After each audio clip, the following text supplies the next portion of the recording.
quantos relatos, né? A gente ouve aqui no programa, aqui no nosso jornalismo, de pessoas que tentam deixar para trás um passado criminoso, mas são cobradas por isso a vida inteira. A família tenta ajudar e também não consegue. Quantos relatos a gente já mostrou aqui para você parecido com esse?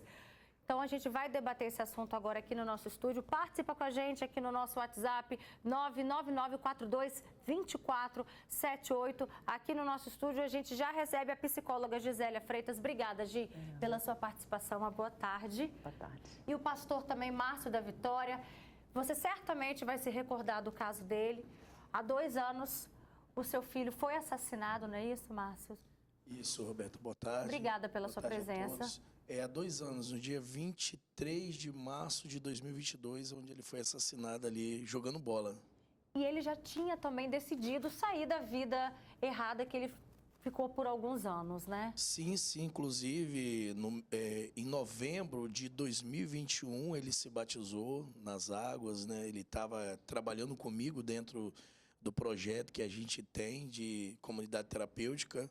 E quando foi no dia 23 de março, ele jogando bola, fizeram essa atrocidade com ele. Por causa de guerra de tráfico, que nem parte ele fazia, né? Exatamente por questão de achismo, porque eles acharam que ele estava levando informações para um suposto primo, que é de infância, então consideram primos, né?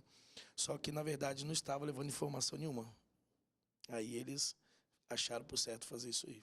A família sofre, né, pensando que o mais difícil no processo da pessoa, de um dependente, ou então de alguém que tem ligação com o mundo do crime, é a pessoa querer mudar de vida, mas não para por ali. Ainda tem um outro desafio pela frente, que é fazer com que o crime também esqueça da sua existência.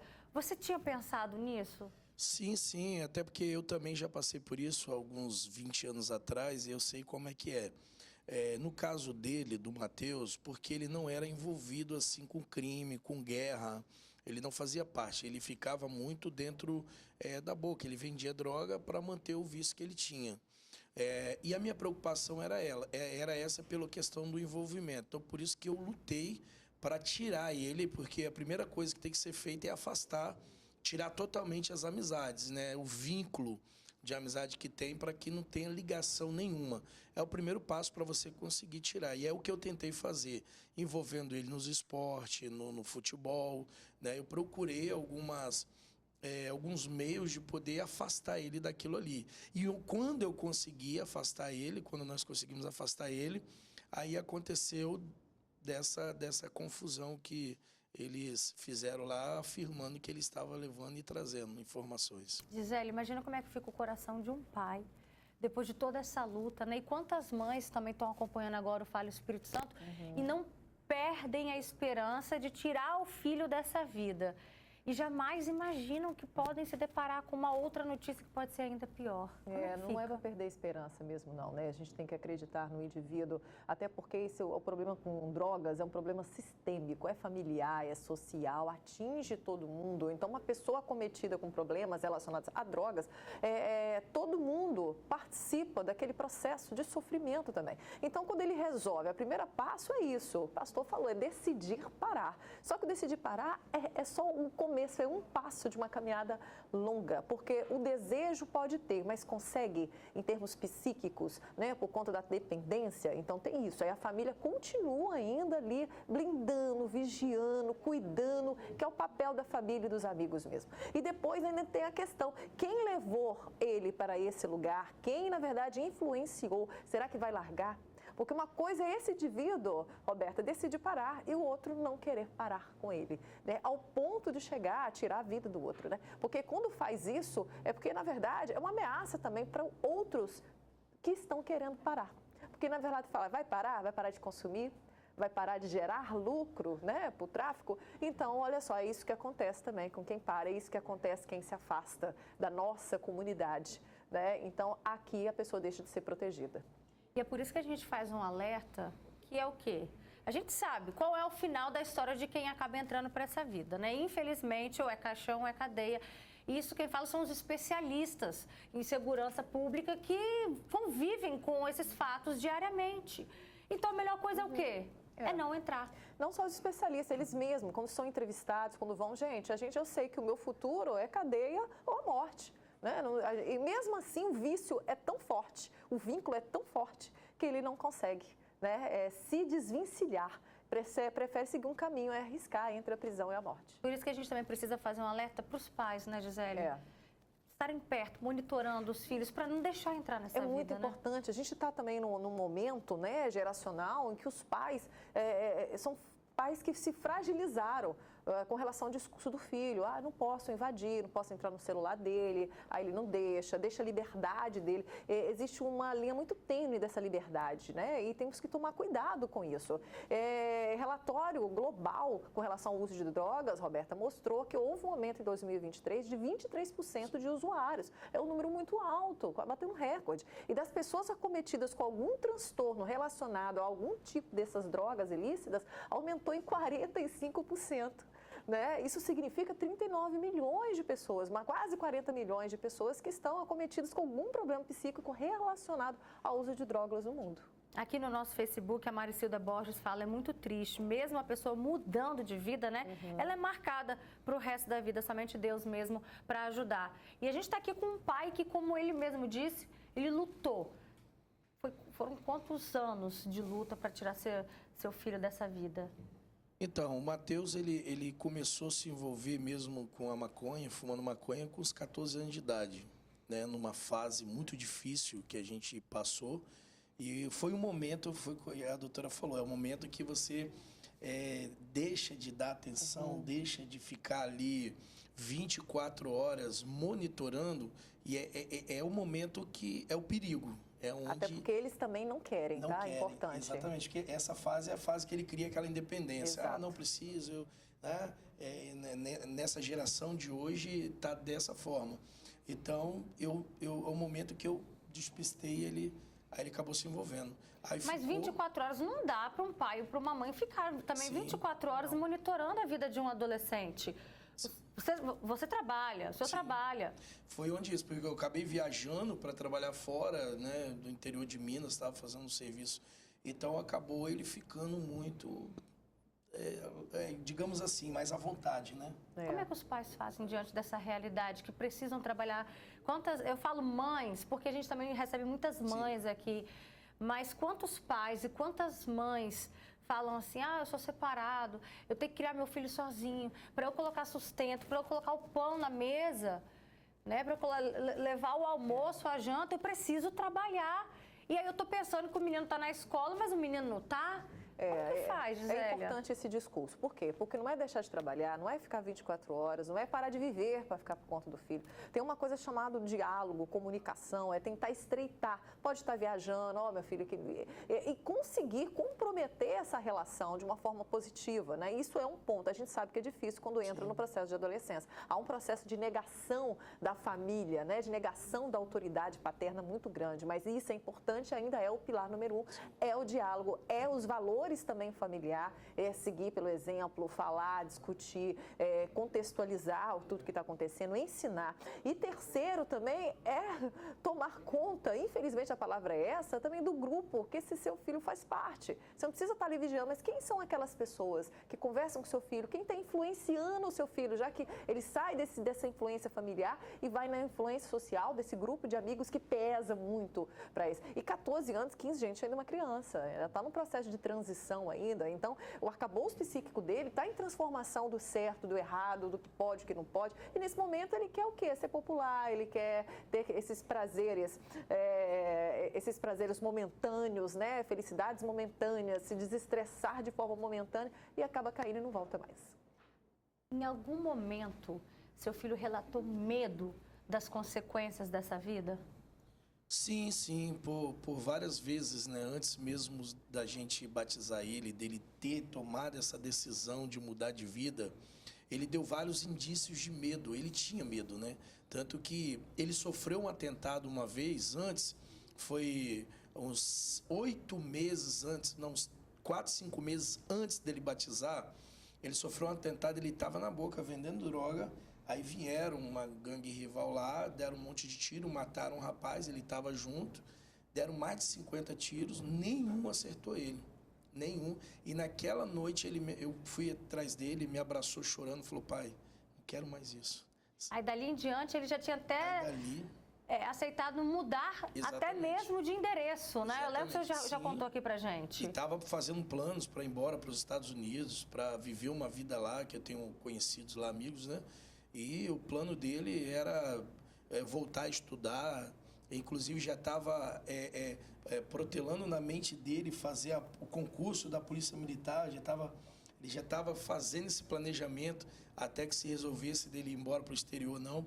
Então, assim, ele começou a voltar a viver expectativas que outrora ele já não vivia mais, entendeu? Então, ele soube, o medo, talvez eu possa entender assim, que o medo que ele passou pela oportunidade que ele entendeu que ele teve naquele momento, do livramento que ele teve, ele deveria, assim como ele fez, aproveitar e viver da melhor forma.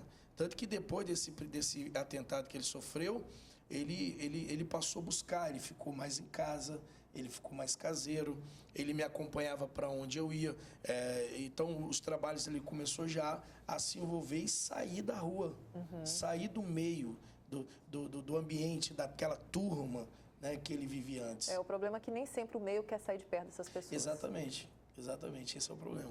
Olha só, a gente tem aqui já participações chegando para a gente no nosso WhatsApp, também no nosso Facebook. Convido você a mandar também o seu relato sobre esse assunto. Está aqui o número na nossa tela, 99942-2478.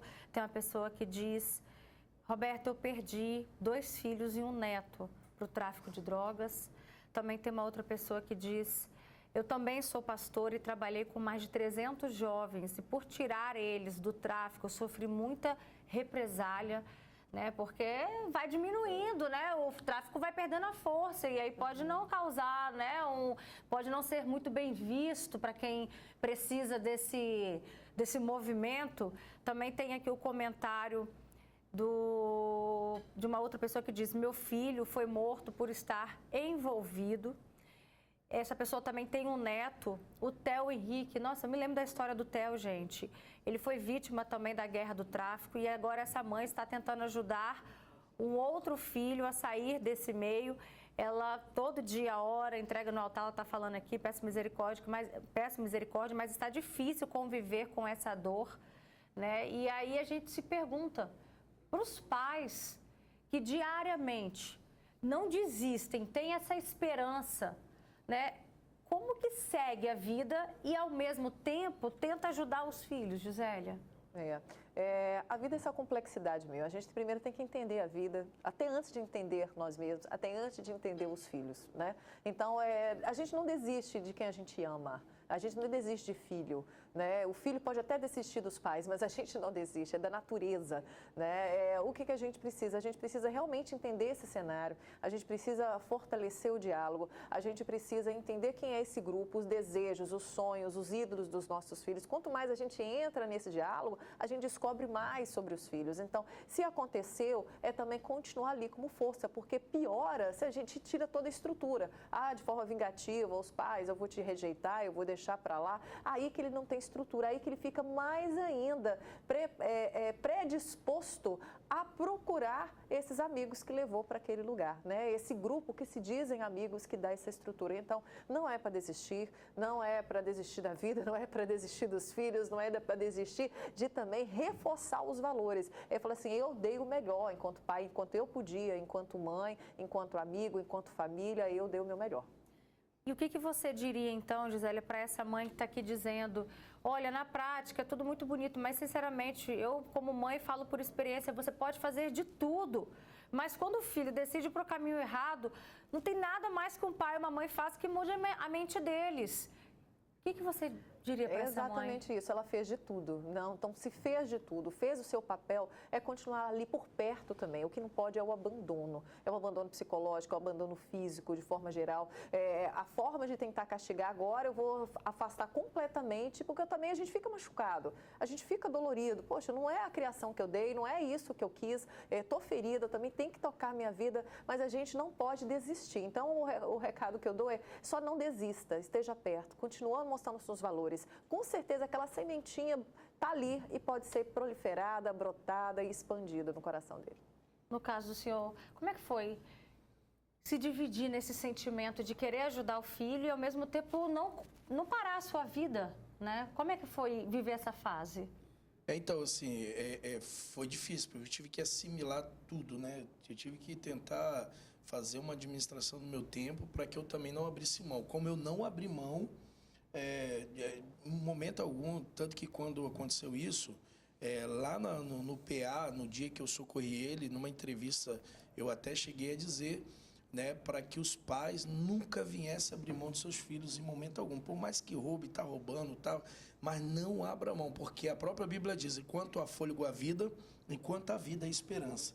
Então, enquanto você tem esperança de ainda fazer com que ele saia daquela vida, você tente, você não pode abrir mão. E mesmo que isso sacrifique algum lado da sua vida, algum momento da sua área, mas a questão é que você não pode abrir mão. E eu tive que fazer isso. Eu tive que sacrificar, eu tive que... quantas vezes, quando ele estava no tráfico, eu tive que ir de madrugada atrás dele, nas ruas, tirar ele de lá. Chegou um momento, chegou uma fase que ele estava tão profundo que eu já cheguei a pegar ele na rua jogado, igual um mendigo, todo sujo, fedendo. E eu pegava e botava dentro do carro, não, vamos embora, vamos sair daqui, isso aqui não é para você. E eu abraçava ele. É muito importante que a doutora falou, a punição nesse momento é a última coisa que você tem que pensar em aplicar no seu filho. Porque nesse momento ele precisa de abraço. Ele precisa de entender que a família não abriu mão dele. Porque se você pune, se você joga na cara dele o que ele já está fazendo, ele não precisa, porque ele já sabe que ele está fazendo de errado. Ele já sabe que a vida que ele está levando é uma vida que vai levar ele para a cadeia ou para a sepultura. Então, o que precisa ser feito é criar estratégias de uma forma fraternal, abraçar, amar e mostrar para ele que a família está ali para poder ajudar. E procurar ferramentas, procurar meios, né, de poder lidar com aquilo ali e tentar tirar. Foi o meu caso, eu consegui tirar o meu filho do vício, consegui tirar ele daquela droga, mas infelizmente... É importante esse discurso, Roberto, porque não é passar a mão, não é não dar limite, a gente não está falando isso. Você já caiu, está lá, já fez o que podia. Vão acolher, né, no momento da dor, desse desespero, nesse martírio aí, porque se a gente não acolher, ele vai buscar apoio, acolhimento em outros braços, que a gente não sabe quais são. Agora tem um relato muito interessante também de uma pessoa que diz: Roberta, boa tarde, em 2008 eu cometi um crime, aí eu fui presa em 2013, fiquei 1 ano presa, mas para mudar de vida, eu precisei mudar de endereço, vim morar no interior, pois até as pessoas que me conheciam desde criança continuavam a me julgar. Aí a gente ouve também um relato aqui do Márcio falando que ele ia até também oferecer uma vida nova para o filho dele lá nos Estados Unidos, investir na carreira como jogador de futebol, que era um lazer que ele gostava. Quando, Gisélia, que é a hora, de repente, de pensar nessa alternativa, de mudar até mesmo de endereço para recomeçar? É como mudar de cenário, né, total, porque o recomeço, ele precisa de um start também, de um cenário, né, de um pano de fundo para que a gente consiga representar isso, né. Necessariamente, às vezes, precisa sair do Brasil, né, ir para um outro país, mas de um outro ambiente, por exemplo, família, né, vai para uma outra cidade, vai para um lugar de acolhimento também. Recomeçar é muito importante, um outro ambiente, um outro lugar. Por quê? Porque existe algo que não ajuda muito, que é também o apontar o dedo. Você fica naquele lugar que todo mundo está dizendo, você é drogado, você fez isso, olha que vergonha. O julgamento pode pesar muito e a pessoa entrar num processo depressivo maior ainda. Então, ir para um ambiente onde que ele pode recomeçar, onde sem ninguém julgar, sem ninguém colocar o dedo, sem ninguém condenar, né, ele tem essa chance, é também muito positivo. Gente, tem 2 relatos aqui fortíssimos que eu vou ler. Tem uma pessoa que diz: olá, Roberta, boa tarde. Eu sou uma mulher que vivi no tráfico e dessa vida levei cadeia e 7 tiros. Presta atenção. Ela diz: quase morri porque tomei um tiro na cabeça. Minha mãe também sofreu muito, mas graças a Deus eu tive a oportunidade de sair e nunca mais voltar. Já faz 13 anos que não faço mais parte dessa vida. Hoje eu sou cristã, até admiro muito o trabalho do pastor Márcio, está aqui te elogiando. Que relato forte. E também tem um outro relato que a pessoa diz: eu sou mãe e tenho 4 filhos. Um eu perdi aos 16 anos para o tráfico, morreu com 30 tiros. Gente, imagina a dor dessa mãe. e tenho mais 2 envolvidos. Canso de dar conselhos, oro, mas é só Deus, porque eles não acordam. Eles acham que todo mundo é amigo, é família. Quando eu vou dar conselhos, eles falam, dá nada não, coroa. É família. Existe amigo no tráfico? Depende do que você define como amigo. Aí que tá, né? A visão sobre família muda quando está nesse processo de adolescência. A visão sobre o que é importante, meus ídolos mudam, muda tudo, né? Então, esse mecanismo de controle dos pais, eles têm que realmente estar muito alinhado com o que muda na cabeça desses filhos. Então, não sei, o que é o amigo? É estar no dia a dia, no oba-oba, né? Porque esse mesmo amigo que ele se afastou, que foi que lá matou também, né, outra pessoa. Então, outra coisa importante é que os pais, eles estão aconselhando, não faz isso. Você vê que nesse caso aí, depoimento forte, viu que aconteceu isso com o irmão e mesmo assim eles continuam. 3 filhos, essa mãe, imagina. Pois é, porque não é só o consumo, a dependência, tem também a vida boa ou o sonho da vida boa, da vida fácil, né, vindo através das drogas, né, do uso, não só do uso do consumo, mas do tráfico em si. Então é muito difícil. Os adolescentes hoje das redes sociais, o que quer, Roberta? Quer um tênis novo, quer um celular novo, quer uma vida boa, quer se mostrar, né? É o ego. É totalmente ostentação. Então, nessa geração ostentação, o tráfico acaba prometendo uma vida mais fácil. E uma hora a conta chega, né? O caso que a gente mostrou hoje, o homem já tem, né? 42 anos. E olha a consequência chegando no momento da vida que a gente pensa que, vou ter paz agora, né? Mas, às vezes, a pessoa sai do crime, mas o crime não sai da pessoa. Obrigada pela participação de vocês. Nossos sentimentos sempre. Muito obrigada por o senhor estar aqui vencendo a dor de pai e ainda assim levando esse alerta aos nossos telespectadores.